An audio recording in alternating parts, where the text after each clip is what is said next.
Mario Vargas Llosa, écrivain péruvien que j'admire beaucoup, que j'ai toujours plaisir à recevoir à Apostrophe.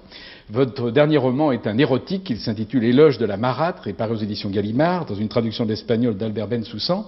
Alors, on a beaucoup parlé de vous, Mario Vargas Llosa, depuis plusieurs mois, mais dans la rubrique des journaux de la politique étrangère. En effet, vous étiez candidat à la présidence du Pérou. Le deuxième tour du scrutin a eu lieu dimanche dernier. Vous avez été longtemps favori. Et puis, un candidat de dernière heure vous a supplanté. Il l'a donc emporté dimanche. C'est M. Alberto Fujimori, qui est d'origine japonaise. Alors, d'abord, merci d'être là ce soir, parce que vous m'avez fait dire que, élu président ou pas, vous seriez ce soir à Apostrophe, ce qui est quand même formidable. Ma première question, c'est 5 jours après cette élection, quel est votre état d'esprit? Ça va. J'ai survécu à l'expérience. Je me dis que les électeurs péruviens ne se sont résignés pas que j'abandonne la littérature, et que pour ça ils ont choisi mon adversaire. Oui. Comme vous voyez, c'est une justification très encourageante pour l'écrivain. Oui. Mais est-ce que quand même vous êtes profondément déçu, ou est-ce qu'il y a quand même chez vous en même temps une part de disant bon, finalement tant mieux, je vais me remettre à l'écriture, c'est mon vrai métier. J'aurais préféré gagner l'élection, bien sûr, j'ai beaucoup travaillé, mais ça a été quand même une expérience extraordinaire, une expérience très très riche. Alors, je ne le déplore pas. Oui. Il faut accepter. Oui, mais c'est d'autant plus dur d'accepter une défaite pour vous, parce que vous avez été longtemps favori. Enfin, tous les journaux français, avant 15 jours encore avant le premier tour, et puis d'un seul coup, ce candidat de dernière heure vous a supplanté. C'est quand même dur à supporter. C'est-à-dire que j'ai fait la comprovation de quelque chose que je croyais, que je crois depuis longtemps, c'est que l'histoire n'est pas écrite. Alors on disait que j'étais favori, mais il y a toujours des événements extraordinaires, et tout ça a changé rapidement à la fin du premier tour. Oui, mais enfin, quand même, vous êtes dans un pays on sait qui ne va pas très bien. Vous étiez quand même, vous risquiez de mourir d'une minute à l'autre, quand même, sous les balles de ces terroristes du Sentier Lumineux. C'est quand même terrible d'accéder au poste du président. Vous risquiez quand même votre vie à tout moment. Oh, si ça n'aurait été pas le cas, je n'étais pas candidat. J'ai accepté ce défi parce que mon pays vit dans une situation très très difficile. Alors, c'est pour ça que beaucoup de Péruviens comme moi, qui n'étaient pas des politiciens par vocation, ont décidé de faire de la politique. C'était vraiment une situation d'émergence.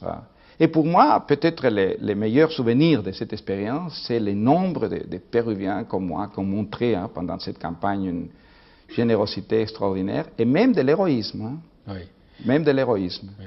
Mais un intellectuel pour vous qui se lance dans une bataille politique et qui a l'ambition de devenir le président de son pays, il sait qu'il va se salir les mains.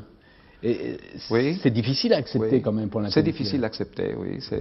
Oui, parce que la politique est très différente quand on la voit des livres, de la perspective des idées, des valeurs, est très différent quand vous y êtes submergé.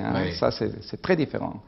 Et ce qui est difficile, c'est de se souvenir pendant une campagne électorale, surtout dans un pays avec le problème du Pérou, que vous êtes dans la politique parce que vous défendez certaines idées ou certaines valeurs.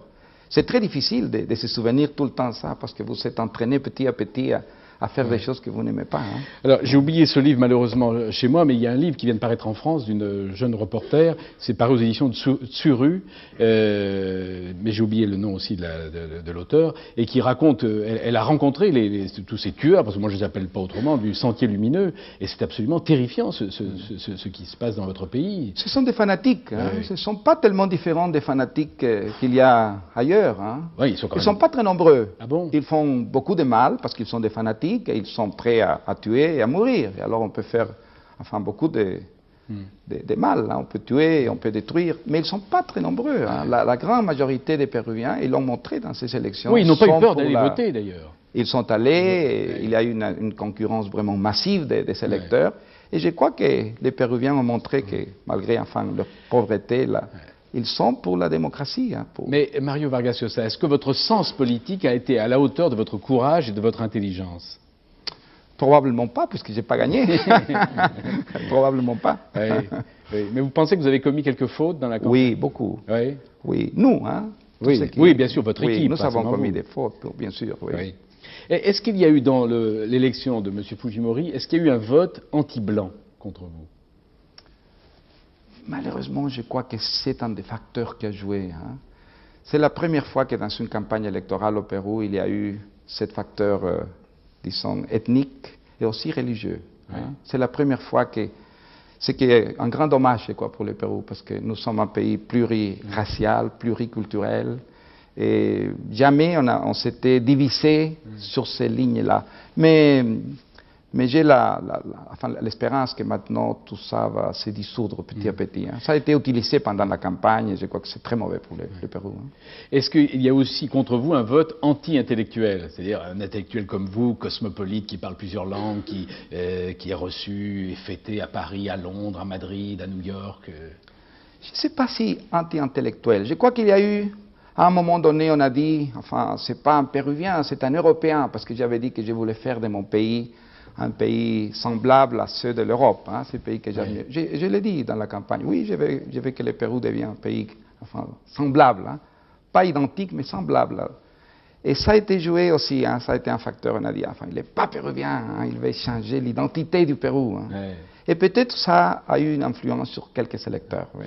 Alors, si vous aviez été élu, je vous aurais donc reçu aujourd'hui comme président du Pérou, et j'aurais pu dire que vous étiez le premier président d'un État au monde à avoir écrit et publié un livre érotique.